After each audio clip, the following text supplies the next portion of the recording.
జగన్మోహన్ రెడ్డి గారి మీద ఉన్న అభిమానంతో కొంతమంది యువ నాయకులు రాజకీయాల్లోకొచ్చి ప్రజలకు ఏదో చేయాలని ఆశించి ప్రయత్నాలు మొదలుపెట్టినప్పటికీ చాలామంది సక్సెస్ అయ్యారు. ఇంకా కొంతమంది ప్రయత్నాలు చేస్తూనే ఉన్నారు. అయితే 2024 సార్వత్రిక ఎన్నికల్లో అనూహ్యంగా జగన్మోహన్ రెడ్డి గారు పరాజయం పాలైన తర్వాత ఇలాంటి యువత చాలా ప్రస్తుత రాజకీయ పార్టీతో పోరాడుతూనే ఉంది. ఎందుకంటే సోషల్ మీడియాలో ఒక పోస్ట్ పెట్టినా వారిని అరెస్ట్ చేస్తూనే ఉన్నారు. అలాగే సర్పంచ్, ఎంపీటీసీ, ఎంపీపీల దగ్గర నుంచి అధికార పార్టీలో చేరవలసిందిగా వారి మీద బలవంతం చేస్తుంటే, కొంతమందిని భయపెట్టి నయాన్నో, భయాన్నో పార్టీలో చేర్చుకుంటే, భయపడకుండా అలాగే ఒత్తిడిని తట్టుకోలేక కొంతమంది యువ నాయకులు వారి ప్రాణాలు వారే తీసుకుంటున్నారు.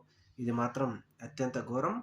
ప్రభుత్వం మాత్రం లేకపోతే తెలుగుదేశం పార్టీ ఇటువంటి చర్యలు మంచిది కాదని మేధావులు, విశ్లేషకులు మాట్లాడుతూ ఉన్నారు. చూడాలి మరి రాబోయే రోజుల్లో ఇటువంటి చర్యలు ఇప్పటికైనా ప్రభుత్వం ఆపేయాలని కోరుకుందాం.